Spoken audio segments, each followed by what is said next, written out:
नमस्कार दोस्तों।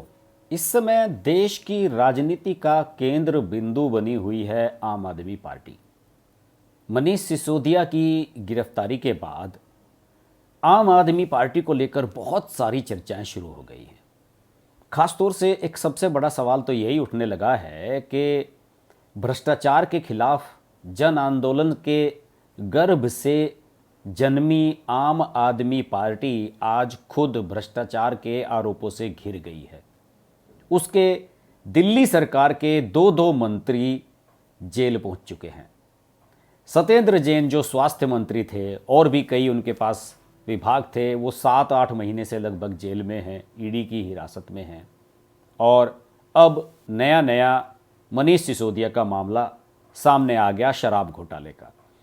सबसे इसमें जो दुखद बात है और आम आदमी पार्टी के लिए जो सबसे बड़ा सेटबैक मैं इस मामले में मानता हूँ, वो ये है कि आपका शिक्षा मंत्री ही शराब मंत्री भी है और शिक्षा मंत्री शिक्षा मंत्रालय के किसी घोटाले में या शिक्षा मंत्रालय के संबंधित किसी अनियमितता को लेकर जेल नहीं जा रहा है, वो गया है एक शराब घोटाले को लेकर जेल में। और उसके बाद आप शिक्षा मंत्रालय का यूज करने लगते हैं, वहाँ के अध्यापकों से कहने लगते हैं कि आप सोशल मीडिया पर कैंपेन चलाइए कि हमारे चाचा मनीष को अंदर अरेस्ट कर लिया गया है, भेज दिया गया है जेल में, उन्हें बचाइए, वो बहुत अच्छे आदमी हैं, उन्होंने हमारा स्कूल सुधार दिया। इसमें तो एक स्कूल के जो शिक्षक हैं उसके खिलाफ FIR भी दिल्ली में दर्ज कराई गई है कि आपने मनीष सिसोदिया के लिए कैंपेन चलाने का प्रयास किया सरकारी संसाधनों से। तो इस हद तक गिर जाएगी आम आदमी पार्टी, ये किसी ने नहीं सोचा था। और इन सब के बीच एक खबर ये आ रही है कि अरविंद केजरीवाल अचानक अस्वस्थ हो गए हैं। हालांकि मैंने उन्हें मीडिया से बात करते हुए देखा और मनीष सिसोदिया की गिरफ्तारी के बाद वो एक प्रेस कॉन्फ्रेंस को संबोधित कर रहे थे, जिसमें उन्होंने कहा कि मनीष सिसोदिया के खिलाफ कोई आरोप नहीं है और ये है, फलना है, ढिमका है, और हमारी जो केंद्र की सरकार है या मोदी जी की सरकार है वो हमसे चिढ़ती है, हमारे से खुन्नस खा कर बैठी है। वो बड़े ही कॉमन से वर्ड यूज किया करते हैं अरविंद केजरीवाल। तो इस तरह की बातें उन्होंने कही, तो उसमें तो मुझे अस्वस्थ नज़र नहीं आए। लेकिन अरविंद केजरीवाल का प्रेस कॉन्फ्रेंस करने का जो टोन है साहब, इस बार बिल्कुल बदल गया है। आप याद कीजिए 5 साल पहले जब उनके दफ्तरों पर छापे पड़े थे और उन्होंने कैमरे की तरफ ऐसे उंगलियां कर करके कि मोदी जी मैं आपको देख लूंगा, इस तरह के चैलेंज उन्होंने सीधे प्रधानमंत्री को दे दिए थे। उस समय की बॉडी लैंग्वेज और आज की बॉडी लैंग्वेज में अरविंद केजरीवाल की जमीन आसमान का अंतर आ गया है। अब उनकी टोन डाउन हो गई है। मेरे ख्याल से अब उन्हें पता लग गया है कि राजनीति में आप जब तक आपके साथ जनता के सपोर्ट के साथ साथ जो पॉलिटिकल सेटअप है, अगर उसका सपोर्ट नहीं है तो निश्चित रूप से फिर आप परेशानी में उसमें फंस जाते हैं। खैर कोई बात नहीं, अरविंद केजरीवाल को तो इन चीज़ों की आदत हो चुकी है, वो अक्सर इस तरह के काम करते रहे हैं। अब अरविंद केजरीवाल को लेकर सबसे बड़ा डिस्कशन ये चल रहा है कि आम आदमी पार्टी का फ्यूचर क्या है, क्योंकि लोकसभा चुनाव आ रहे हैं 1 साल के अंदर ही, और आम आदमी पार्टी को ये लोकसभा चुनाव कायदे से उसके लिए एक बहुत बड़ा चुनाव है, क्योंकि लोकसभा में आम आदमी पार्टी 0 है। अपने विधायकों के दम पर इन्होंने अपने 10 राज्यसभा सांसद तो बनवा दिए हैं, राज्यसभा के टिकट भी इन्होंने बेचे, खूब पैसा भी कमाया उससे, लेकिन लोकसभा में इनकी उपस्थिति शून्य हो गई भगवंत मान के पंजाब का CM बनते ही। उन्होंने संगरूर लोकसभा सीट छोड़ी, इकलौते सांसद थे वो, और उसके बाद इनकी उपस्थिति 0 हो गई, वो सीट भी ये हार गए, सिमरनजीत सिंह मान वहाँ से जीत गए। अब इनके लिए सबसे बड़ा चैलेंज यही था कि 2024 में किस तरीके से मुकाबला किया जाए बीजेपी का, और पंजाब में कैसे मैक्सिमम सीटें जीती जाएं, और दिल्ली जहां पर उनकी प्रचंड बहुमत की सरकार 2 बार से चल रही है, वहां पर आज तक एक भी अपना सांसद नहीं जिता पाए, और 2019 में तो वो तीसरे स्थान पर खिसक गए। और अब धीरे धीरे दिल्ली में तो माहौल कुछ ऐसा बनता हुआ नजर आ रहा है कि फिर से लोग, जो कांग्रेस का वोटर आम आदमी पार्टी की तरफ चला गया था, वो वापस कांग्रेस की तरफ लौट रहा है। MCD के जो चुनाव हुए उसमें मुस्लिम क्षेत्रों में ओखला और जो दूसरे ऐसे मुस्लिम इलाके हैं, सुल्तानपुरी, यहाँ पर सबसे ज़्यादा सफलता कांग्रेस के पार्षदों को MCD के चुनाव में मिली। तो लोगों को अब ये लगने लगा है कि साहब अरविंद केजरीवाल, खासतौर से अल्पसंख्यक मतदाताओं को, मुसलमानों को, कि अरविंद केजरीवाल की पार्टी साहब नहीं रोक सकती मोदी को। अगर कोई रोक सकता है तो कांग्रेस ही रोक सकता है। और जिस तरीके से विपक्ष इस समय अपने घटनाक्रम कर रहा है कि साहब हमें एकत्र होना है, नरेंद्र मोदी के खिलाफ हमें एक अभियान चलाना है, एक मंच तैयार करना है, उससे भी ये स्पष्ट हो गया है कि कांग्रेस को अलग रखकर कोई भी गठबंधन बीजेपी के सामने नहीं ठहर सकता। बीजेपी को हराने के लिए आपको कांग्रेस को उस अम्ब्रेला में लेना ही होगा, या यूं भी कह सकते हैं कि आपको कांग्रेस के अम्ब्रेला में आना ही होगा, क्योंकि लगभग 100-150 सीटों पर सीधे कांग्रेस और बीजेपी ही आमने सामने होंगे। लेकिन बहरहाल अब दिक्कत क्या आ रही है? अरविंद केजरीवाल ने जब से उनकी राजनीतिक कैरियर की शुरुआत हुई, उन्होंने शुरू से ही कांग्रेस पर सबसे तीखे हमले किए। शुरू में वो कहा करते थे शीला दीक्षित को ये कर देंगे, 10 दिन के अंदर जेल डलवा देंगे। वो तो बेचारी स्वर्ग चली गई, लेकिन ये उन्हें जेल नहीं डलवा सके। कुछ था ही नहीं करने के लिए, कोई इनके पास ग्राउंड नहीं था इनके पास। ही बताइए जेल कैसे डलवा देंगे? इनके पास ना संसाधन है और ना उस तरह के इनके अधिकार क्षेत्र की बात है। तो ये कह रहे थे बार बार कि हम जेल डलवा देंगे। हालांकि शीला दीक्षित ने साफ तौर पर सोनिया गांधी को ये कहा था कि आप इन्हें समर्थन मत करें। आपको याद होगा कि अरविंद केजरीवाल की जो पहली सरकार दिल्ली में बनी थी वो कांग्रेस के सहयोग से बनी थी, कांग्रेस के समर्थन से बनी थी, जो 49 दिन तक चली थी। 49 डेज सर्वाइव किया था उसने। तो कांग्रेस का जो थिंक टैंक है उसने ये माना कि ये हमारी बड़ी गलती है, और आज अरविंद केजरीवाल सबसे ज़्यादा जड़ें कांग्रेस की ही काट रहे हैं। वो उन्हीं राज्यों में चुनाव लड़ने के लिए जाते हैं जहां पर उन्हें लगता है कि कांग्रेस वीक हो रही है। गोवा में गए और कई जगह पर गए, और हमेशा पंजाब में जो उन्होंने कांग्रेस का नुकसान किया है सबसे ज़्यादा। इसके अलावा गुजरात में गए, गुजरात के बाद तो वो राष्ट्रीय पार्टी बन गए। इतने वोट मिल गए गुजरात में उन्हें 10% से अधिक कि उन्हें राष्ट्रीय पार्टी का दर्जा बन गया। तो अब उन्हें, कांग्रेस को भी ये लगने लगा है कि यार कल को तो गुजरात में शायद आम आदमी पार्टी और बीजेपी में ही मुकाबला हो जाए, हमें कौन पूछेगा। तो आपको एक बात मैं खास तौर से बता दूं कि अरविंद केजरीवाल और मनीष सिसोदिया के साथ जो अभी हाल ही में हुआ, उस प्रकरण में कांग्रेस ने इन्हें सपोर्ट नहीं किया। कांग्रेस के जो प्रदेश अध्यक्ष रहे हैं यहाँ के दिल्ली के, अजय माकन, पूर्व केंद्रीय मंत्री, उन्होंने साफ कह दिया कि भाई भ्रष्टाचार करोगे तो जेल जाओगे।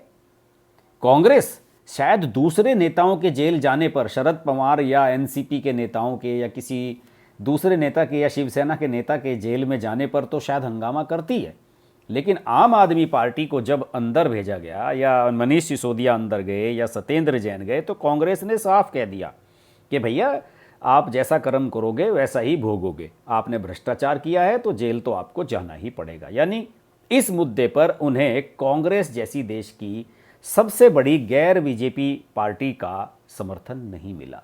ये भी बताया जाता है कि उन्होंने राहुल गांधी से फ़ोन के माध्यम से संपर्क करने की कोशिश की, लेकिन राहुल गांधी गए हुए हैं लंदन 1 सप्ताह के लिए, वहाँ तो उनका फ़ोन उठता ही नहीं है। तो अरविंद केजरीवाल को ये लग रहा है कि आज मेरे जो कर्म हैं मेरे सामने आ रहे हैं। आपको याद होगा कि शायद पिछले साल की बात है, एक राष्ट्रपति को ज्ञापन दिया था सारे विपक्षी दलों ने। उसमें प्रियंका गांधी, राहुल गांधी, इन सब लोगों ने राष्ट्रपति भवन तक मार्च किया था पार्लियामेंट से निकल के, और एक फिर ज्ञापन राष्ट्रपति को दिया था इन्होंने। उस समय शायद रामनाथ कोविंद ही राष्ट्रपति थे जबकि ये बात है, और उन्होंने कहा था कि केंद्रीय एजेंसियों का मिसयूज किया जा रहा है, ये हो रहा है, वो हो रहा है। उसमें आंदोलन में इनके साथ आम आदमी पार्टी शामिल नहीं थी। वो जो ज्ञापन था उस पर इन्होंने साइन भी नहीं किए थे। अरविंद केजरीवाल को तो लग रहा था कि नरेंद्र मोदी के बाद मैं ही नंबर 2 हूँ। तो अरविंद केजरीवाल ने कहा कि नहीं साहब, हम कांग्रेस की चिट्ठी पे साइन क्यों कर दें, हमें तो कांग्रेस के साथ चुनाव लड़ना है, पंजाब में उन्हें हराना है। तो ये सारी चीज़ें थी। अब अरविंद केजरीवाल के समर्थन में कांग्रेस क्यों आएगी, आप ही बताइए। दूसरे, इनके सामने सबसे बड़ा क्राइसिस क्या हो गया? सबसे बड़ा क्राइसिस ये है कि इनके जो खजांची थे, जो सारे चुनावों के लिए पैसा मैनेजमेंट करते थे, वो तो सत्येंद्र जैन थे। उन्हें अंदर बंद कर दिया गया। हिमाचल प्रदेश के चुनाव के प्रभारी वो बनाए गए थे, लेकिन हिमाचल प्रदेश के चुनाव से पहले ही ईडी ने उन्हें अरेस्ट कर लिया और वो अंदर चले गए। तो उनका फाइनेंस टूट गया। दूसरे, इनका जो कम्युनिकेशन था, कम्युनिकेशन के जो इनके इंचार्ज थे विजय नायर, वो भी जेल में है।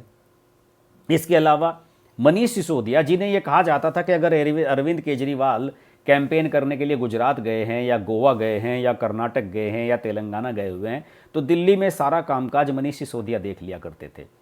लेकिन मनीष सिसोदिया भी अंदर चले गए। राघव चड्ढा एक अच्छा माइंड जो इनके साथ जुड़ा हुआ था, इन्हें मजबूरी में लगाना पड़ा पंजाब में, क्योंकि वहाँ पर भगवंत मान चीफ मिनिस्टर बने तो भगवंत मान को तो कुछ आता जाता नहीं था। जब भगवंत मान को इतने बड़े राज्य का एकदम से चीफ मिनिस्टर आपने बना दिया, उन्हें कोई अनुभव था नहीं किस अधिकारी को किस पोस्ट पर बैठाना है, किसे डीजीपी बनाना है, किसे कौन सा विभाग देना है, किसे इंटेलिजेंस में लाना है, किसे महानिदेशक बनाना है, उन्हें कुछ पता ही नहीं था। तो इसके लिए राघव चड्ढा को परमानेंट पंजाब भेज दिया गया और वो राज्यसभा से चुने हुए हैं, राज्यसभा के सांसद हैं। अब ले दे के दिल्ली में इनके साथ बचे कैलाश गहलोत, गोपाल राय, सौरभ भारद्वाज, आतिशी मरलेना, ये सब लोग बचे। इन सब का इतना बड़ा अनुभव है नहीं कि वो अरविंद केजरीवाल को उनके प्रेशर को रिलीज कर सकें। अब अरविंद केजरीवाल ने तो अपने पास कोई विभाग नहीं रखा था, सारे के सारे विभाग दूसरे मंत्रियों को दिए हुए थे, साथियों को दिए हुए थे और फ्री हैंड होकर काम करते थे। लेकिन अब क्या करें, अब तो हर मामले में खुद अपना इन्वॉल्वमेंट इनका जरूरी हो गया है। और कैलाश गहलोत जो इनके ट्रांसपोर्ट मिनिस्टर हैं, उन पर तो ऑलरेडी जांच चल रही है सीबीआई की। एलजी ने जिसको परमिशन दी थी, जो इलेक्ट्रिक बसें दिल्ली में बहुत सारी खरीदी गई हैं, उसमें घोटाले को लेकर जांच चल रही है, क्या पता वो भी अंदर चले जाएं। शिक्षा विभाग में बहुत सारे घोटाले हुए, बहुत सारी अनियमितताएं हैं, उसमें भी जांच का बिंदु चल रहा है। हो सकता है कि आतिशी मरलेना को दिक्कत में होना पड़े। अब बचते हैं संजय सिंह। संजय सिंह जो, अब क्या कहूँ मैं, जब भी उनका नाम लेता हूँ तो टिकट ब्लैकिया शब्द मेरे दिमाग में आ जाता है। संजय सिंह जो है वो उत्तर प्रदेश में भेज दिए थे इन्होंने कि जाओ उत्तर प्रदेश में आप चीफ मिनिस्टर बन जाना, वहाँ सरकार बना लो।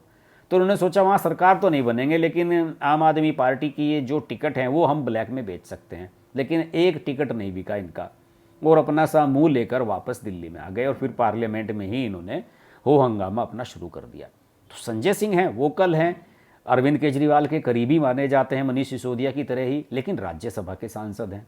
अब उन्हें तो दिल्ली में मंत्री नहीं बनाया जा सकता। तो इस तरीके से आज अरविंद केजरीवाल इतनी अजीबोगरीब पोजीशन में फंस गए हैं कि करें तो क्या करें। और अब तो लोग चर्चा ये भी करने लगे हैं कि 2024 में बीजेपी के सामने एक मुख्य प्रतिद्वंदी के रूप में उभरने का जो ख्वाब अरविंद केजरीवाल देख रहे थे, वो अब उनका परवान चढ़ता हुआ नजर नहीं आ रहा था। इसलिए इन्होंने राहुल गांधी की जो यात्रा थी, भारत जोड़ो यात्रा, जब वो दिल्ली में आए उसके साथ इन्होंने कदम ताल नहीं मिलाया। तो ऐसे में ये कांग्रेस के कदम ताल कैसे मिलाए। बताया जाता है कि इन्होंने अभी जो गुजरात के चुनाव हुए वहाँ पर इन्होंने सोनिया गांधी से कहा था कि कुछ सीट आप हमें दे दीजिए जहाँ हमारी संभावना है, कुछ पर आप लड़ लीजिए, हम दोनों मिलकर हरा देते हैं बीजेपी को। लेकिन सोनिया गांधी ने इनका पलटकर जवाब नहीं दिया।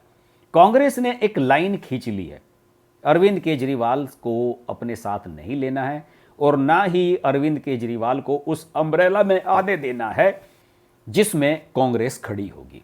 तो ऐसे में बिल्कुल अरविंद केजरीवाल अलग थलग पड़ गए हैं, उन्हें समझ नहीं आ रहा है। और मुझे तो यहाँ एक चीज़ और भी होती हुई नज़र आ रही है। कुछ लोग तो ये भी कह रहे हैं कि एक टीवी चैनल पर किसी पत्रकार को मैं सुन रहा था, उनका कहना था कि अरविंद केजरीवाल ने अब 2024 की उम्मीद छोड़ दी है और जैसे कि बाकी विपक्षी दल हैं सब 2029 की तैयारी कर रहे हैं, क्योंकि 2024 में सबको लग रहा है कि मोदी जी की आंधी फिर से आने वाली है, कोई उनके सामने टिकने नहीं वाला है। तो अरविंद केजरीवाल ने भी अब 2019 के लिए अपनी तैयारी शुरू की है। तो इसलिए उनके भी ज़्यादा कोई 2029 के लिए तैयारी शुरू की है, तो उनके भी कोई ज़्यादा बड़े ख्वाब अब रह नहीं गए हैं, क्योंकि अब इस समय आम आदमी पार्टी के सामने सरवाइव करने का सबसे बड़ा संकट है। और वो इसे कैसे सरवाइव कर पाएगी, ये एक बहुत बड़ा मुद्दा उनके सामने रहने जा रहा है। किस तरीके से सिसोदिया को बाहर लाया जाए, सत्येंद्र जैन कैसे बचें। सत्येंद्र जैन को तो एक तरीके से इन्होंने अपने भगवान भरोसे ही छोड़ दिया। अब तो शायद उनकी पैरवी भी पता नहीं ये लोग कर रहे हैं कि नहीं, लेकिन मनीष सिसोदिया का जाना अरविंद केजरीवाल को चौंका गया। और अरविंद केजरीवाल ने एक बहुत बड़ा ब्लंडर और भी किया था। आपको याद होगा कि पिछले साल अक्टूबर के महीने में जब मनीष सिसोदिया को बुलाया गया था सीबीआई ने पहली बार पूछताछ के लिए, तो वहाँ से आने के बाद उन्होंने क्या बयान दिया था, वो पर्ची पे पढ़ के कि मुझे ऑफ़र की गई कि अगर तुम बीजेपी में आ जाओ तो हम तुम्हें चीफ मिनिस्टर बना देंगे और अपने साथ कुछ विधायकों को भी ले आओ, ये मुझे बीजेपी ने ऑफ़र दिया। अरविंद केजरीवाल इतने बड़े झूठ अपने लोगों से बुलवा रहे हैं, तो उनकी विश्वसनीयता उन्होंने ख़त्म की है। और अब मुझे लगता है कि जिस तरीके के रुझान अब आने शुरू हुए हैं, आने वाले समय में शायद दिल्ली के लोगों का भी भ्रम उनसे टूटना शुरू हो जाए। तो इस समय अरविंद केजरीवाल के सामने सबसे बड़ी समस्या ये है कि ये जिस तरीके से इनका ग्राफ ऊपर गया था, उसी तरह से ग्राफ इनका नीचे जाना शुरू हो गया है। और 2024 के लोकसभा चुनाव में अगर एक बार फिर इनकी जो आम आदमी पार्टी है उसके सामने जीरो लिखा हुआ नजर आए तो कोई ज़्यादा आश्चर्य होना नहीं चाहिए। अरविंद केजरीवाल की राजनीति, आम आदमी पार्टी की राजनीति, इस पर हम चर्चा करते रहेंगे।